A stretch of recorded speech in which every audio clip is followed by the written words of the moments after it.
Hello,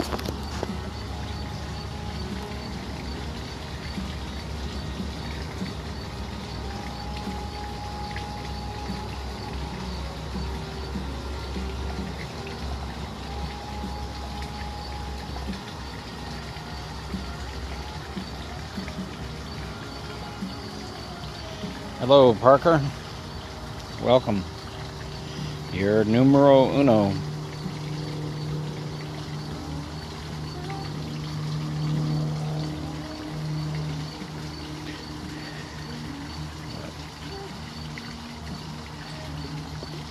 Hello, Confident 21. Welcome. You're the first one.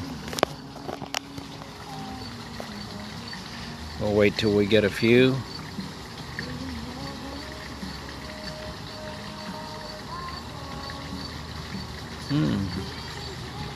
Thanks for the nice view. It's my fish pond. There's my dog Bungalow. The Thinker just joined. This is nice. Where is it? It's in Elkton, Maryland. It's in my backyard. This is, I'll give you a little more view over here. Flowers that way. The sun's kind of over that way. It's hard to see. No, not a millionaire. I just spent a lot of time on my fish pond. This was hand dug by me. It's about 20 foot across. Maybe this is a little shallow end over here where all the flowers are. There goes my dog swimming in it. The deep end where he's at is about 4 or 5 foot deep. Then you get a few hyacinths, 3 or 4 of them at the beginning of the summer, and they multiply. My wife does the other flowers and stuff around here. So it's a nice place to have a little talk. We're up to 21. That seems like enough to have a serious discussion or a fun discussion.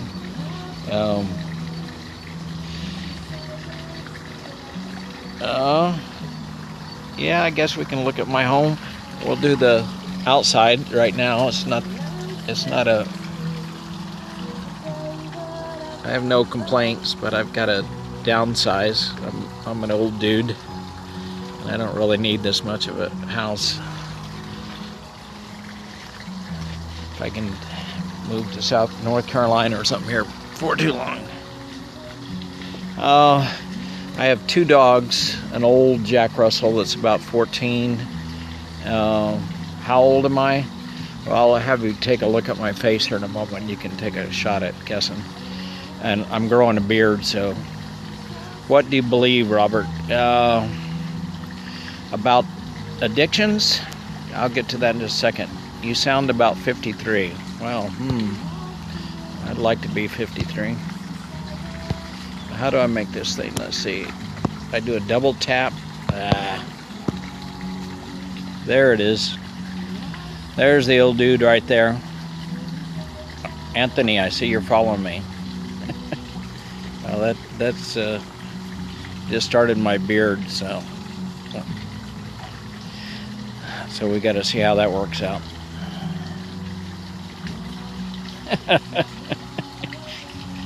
I'm a lot older than you think I am. No, I'm mostly, white dude, a little bit of Indian in me. Hello from France. Wow, hi. This is kind of fun getting all these people. Now let me get back to pond's more interesting than I am. Swipe down to stop, double tap to flip camera. Okay. Are you 100? No. I'm 30 years short of that. I'm about 70.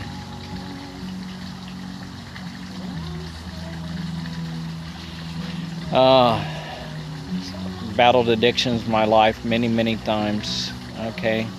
So we have some people on here that know about addictions.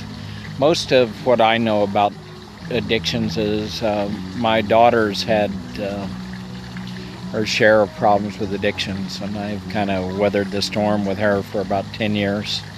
She's doing pretty good right now. This is my fish pond, so yes. Oh, so I with my daughter, the first thing you want to just tell someone to stop it and quit doing stupid things, and then you realize they can't. Please slow speaking. I don't understand.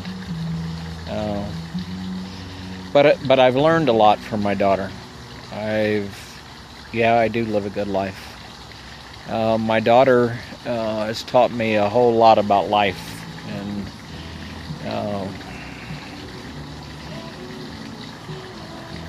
yep.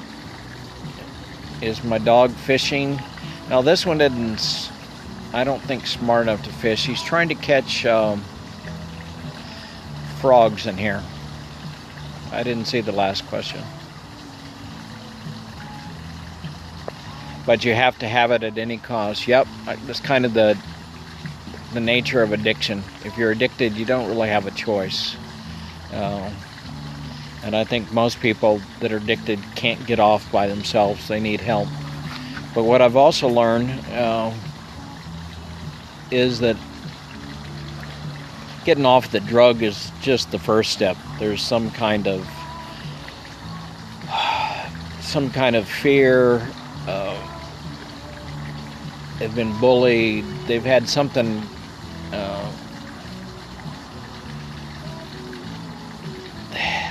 My daughter has. I'm trying to think of the right word. She's nervous about everything. She's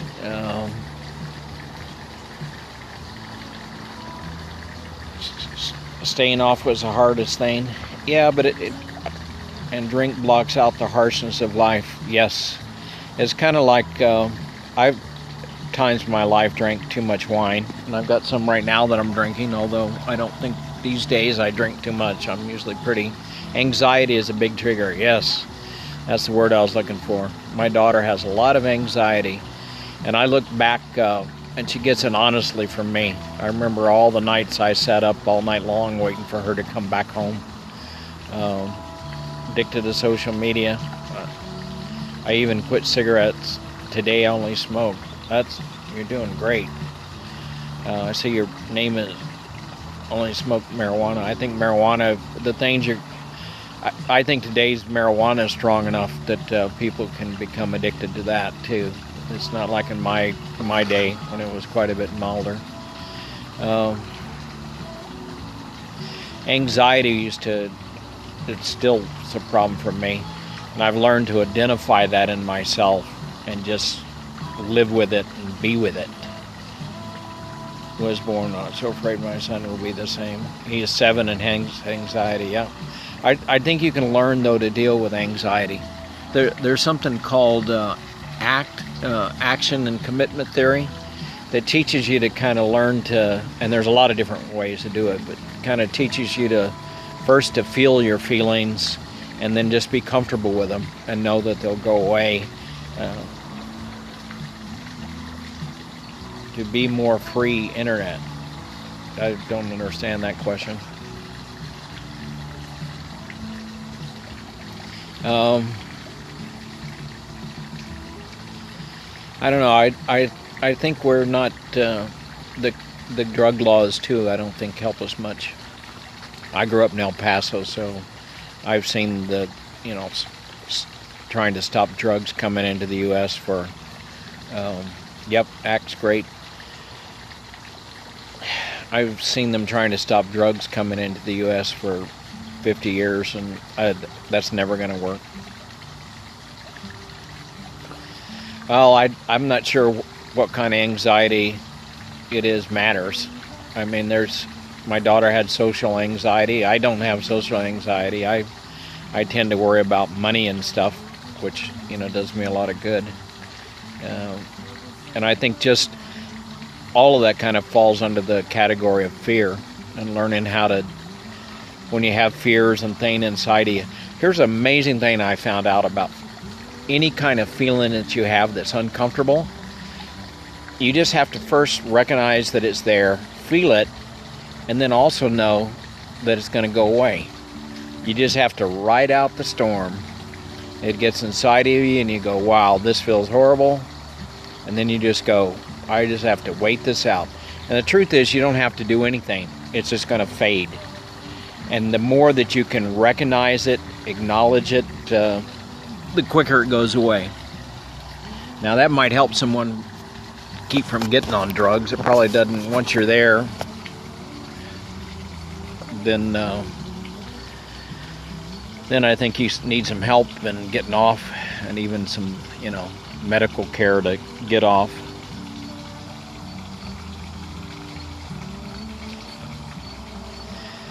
Social anxiety is different. How is social anxiety different? I don't disagree with you, but you might want to point out how you think it's different.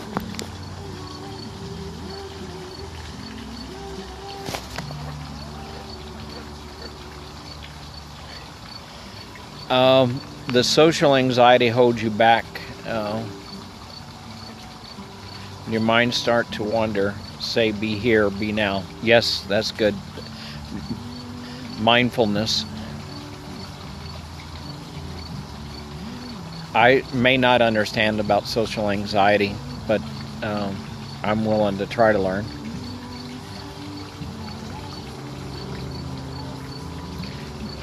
Yep, I think most of our worries and fears are either mostly they're in the future, but sometimes they're anxiety about what happened in the past. But very seldom is our fears right here in the moment, unless there's a lion or tiger or bear about to get you or something like that. But most of our fears in our head we generate by having thoughts about the future, negative thoughts.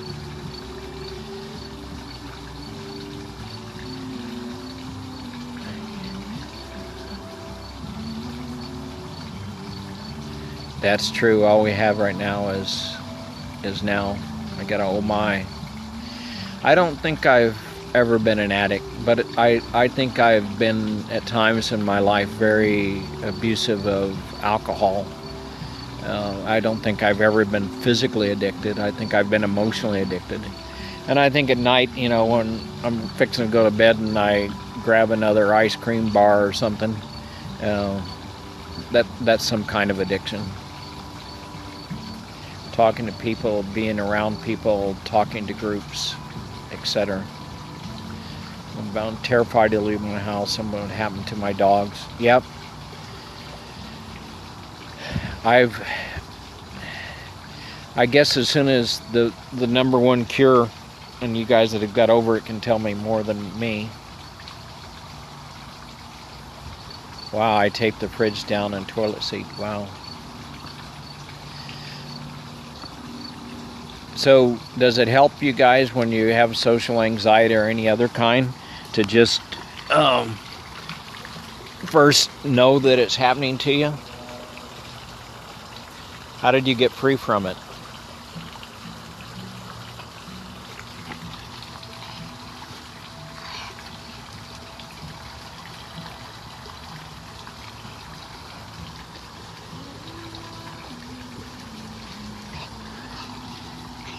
I know my daughter tried the 12-step program, but she's actually established a real good network of friends.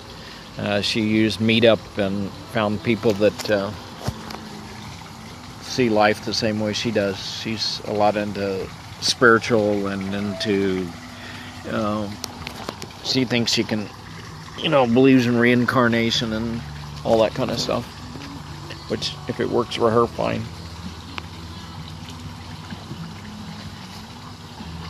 Thank you about the garden. You found faith.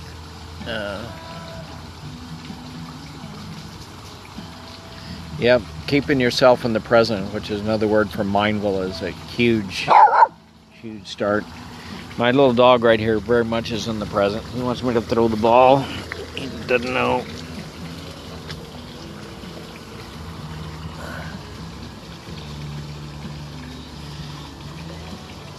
What?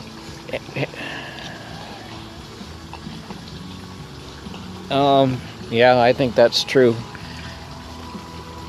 I tend to believe in things like, people and love. My dogs for sure help me keep in the present. Bungalows, animals in general, I think, are a huge help to somebody with addiction. If nothing else, you have to stay there for them and realize that their well-being depends on you. I imagine the same thing with kids, although I don't think you need to have kids if you're in the middle of having an addiction. Yeah. Faith that something's bigger than us. I definitely want to believe that something's bigger than me, because we're in big trouble if I'm the biggest thing around. But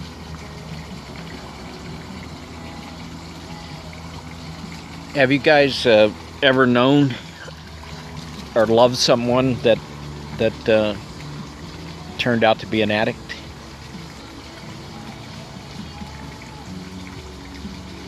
Have you ever been really close to someone, maybe a boyfriend, girlfriend, child? Yeah. I think if I ever got close to being addicted to anything, it was sex. So a lot of people on here have had people that's really close to them. I don't know really the next question to ask, but how did that married to one? That's got to be tough. My daughter, I just more or less just hung in there with her. I finally just tried to accept her like she was, and then she went and got help, although she had a few relapses, and I still help her a lot.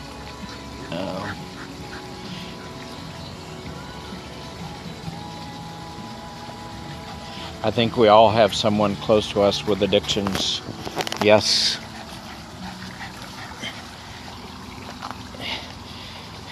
And the thing is, I don't think you can make anybody. It's not like you can just command someone to get off addictions. They can't. I think you just have to accept them, love them, let them know you love them, and be patient. And it's somewhere down the road, they've got to make the choice. They want to be clean. My daughter and her boyfriend are now been off for more than a year, and I know they still have a journey to go, and a lot of her health has been affected because of love but not enable. That's a tough line. I always kind of knew that if my daughter got on the street and didn't have a food to eat or a place to sleep, I would give it to her. Now, if that enables her, I don't know. But I was never going to go. I was never going to go to the point that they didn't have food. That just couldn't go there. I always thought if I kept them alive another night, they would always have a chance to get better. But if they got so far down they didn't have food or even a bed to sleep in, I didn't think they'd get too far down in there.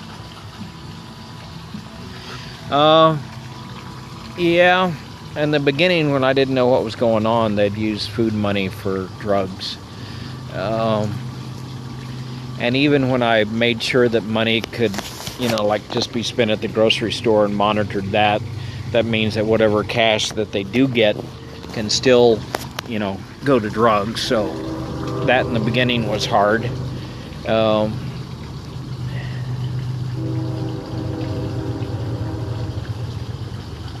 Yeah, but there was a time actually when I didn't want to believe that it was true, and I'm sure everybody goes through that period, that the person that you love is not addicted, and that you kind of ignore all the facts and all the data.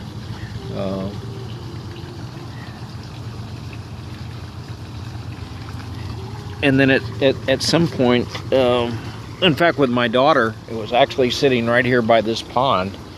I was trying to help her to, get back into college and stuff. Becomes a disease, specifically drug, alcohol addictions. Yeah, I think it's a disease. I think it's, once you're there, your brain becomes rewired. The animal brain, the reptilian brain that's kept crocodiles alive forever, and that causes us to have all sorts of fears and anxiety and everything else, because it's trying to keep us alive in a world that really wasn't made for that kind of brain. I think that brain becomes rewired with drugs and alcohol, and every time you do something that for that brain, that you get a little hit of endorphin and it feels good. I'm in Elkton, Maryland. I think we have a rational brain in the front, and at the base of our skull we've got this reptilian brain. And like when the natural, and every time you do something that's what the reptilian brain wants you to do, you get a little hit of endorphin. Like the highest natural endorphin, sex and the orgasm, you get like a hit of 200.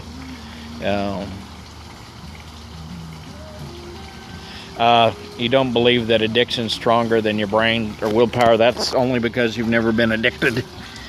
If you find out the person that's really addicted, they get such a serious endorphin hit, like the heroin hits like 600 on that scale. So once someone's addicted, I don't think they really have a choice. I mean, that's the whole definition of the word addiction. If they have a choice, they're not addicted. If you have the ability not to overcome something, then you're not addicted. It's kind of the definition. Anyway, my daughter's sitting right here at this pond. I was trying to help her on some little stuff, and she said, I need to go to a treatment center. I'm addicted to the internet. I can see how an internet is an avoidance strategy. You can avoid life by staying on the internet. With an eating disorder, I don't have much experience with that. I would assume it's like any other.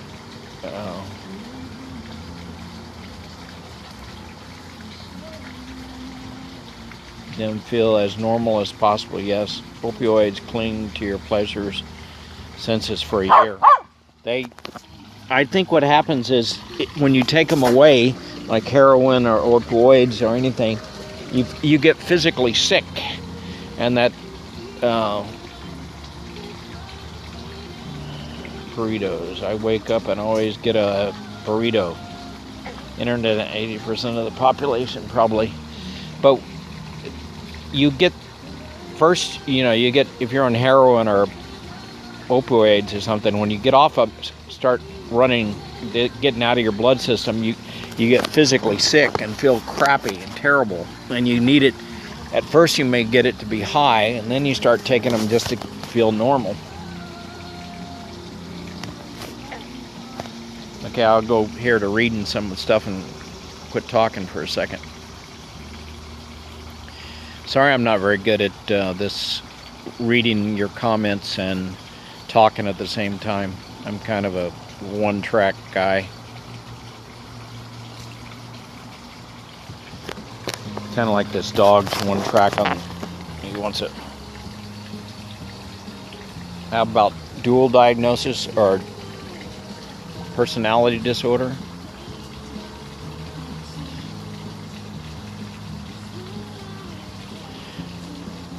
I don't know about your burrito question. I mean, I don't know if you can have an addiction to burritos. I guess you can have an addiction to anything. Or I don't know what that means. Sounds like another language. If I've got Well,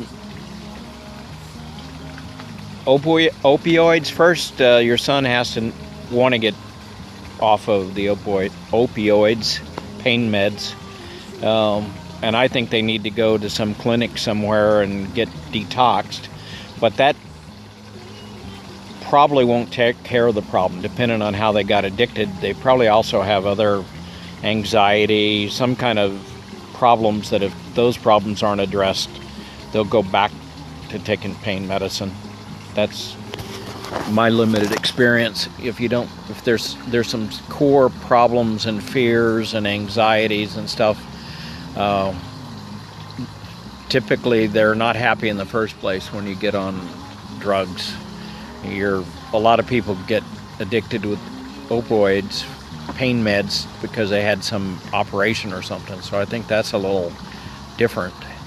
So I don't think there's necessarily a anxiety problem, but the general rule is you're addicted to something, you're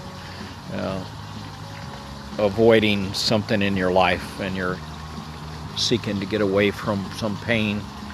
Hi, Scotland. I was in Scotland in Glasgow about 10 years ago for about a month. Hello from Mississippi.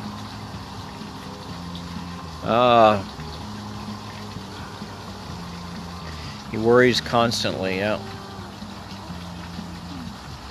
Yeah, but even Suboxone, it helps you get off the pain meds, but now you're addicted to Suboxone, and when you get off that, you're going to have withdrawal. So I've helped people, put them in a clinic where they get the Suboxone, whatever it's called. You're from Glasgow? Hi. Well, Hunt Hater. I'll have to look for you on Twitter.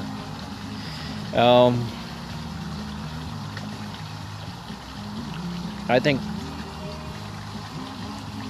we're kind of complicated as humans, and there's a lot of stuff that can go wrong in our societies. I was addicted to heroin. How are you doing now?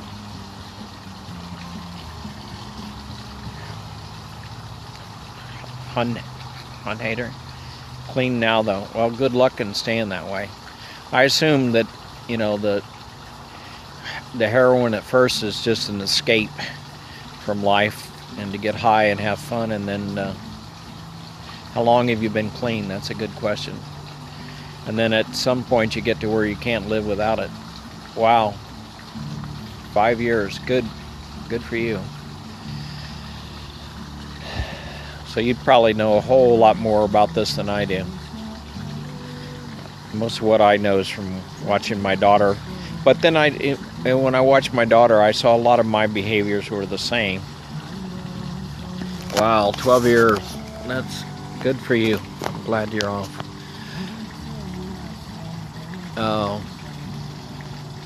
Suboxone, I helped someone get into a clinic, and I was talking to all the people in the clinic, and some of them had been on Suboxone for years.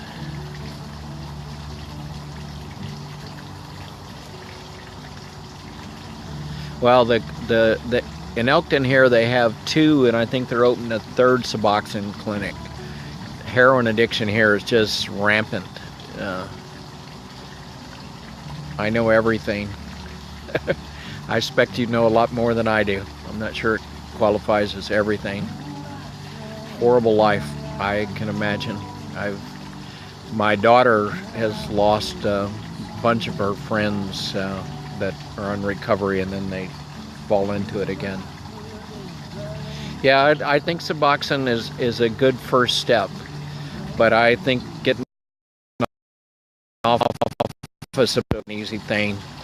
And then even once you get off Suboxone, if you don't address the problems, the psychological problems and fears and stuff that you had,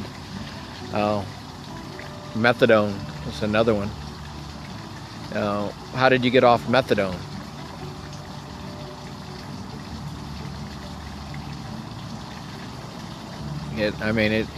In some ways you're swapping one addiction for another addiction, which, if that's what you got to do, that's what you got to do.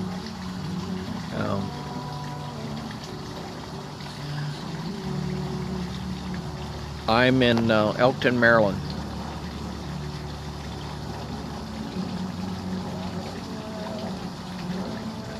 Like Passages, Malibu.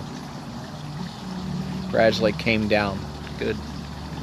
So pretty. Thank you, Sam Buenavides. Here's my dog named Bungalow. I named him Bungalow about 5 or 6 years ago because treatment center is not necessarily a recovery center. They have a lot of treatment centers that just, in this town, that just give out drugs, Suboxone.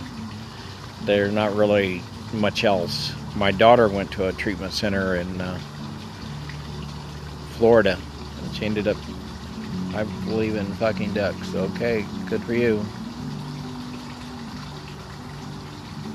Yep. The problem is the money on the clinics.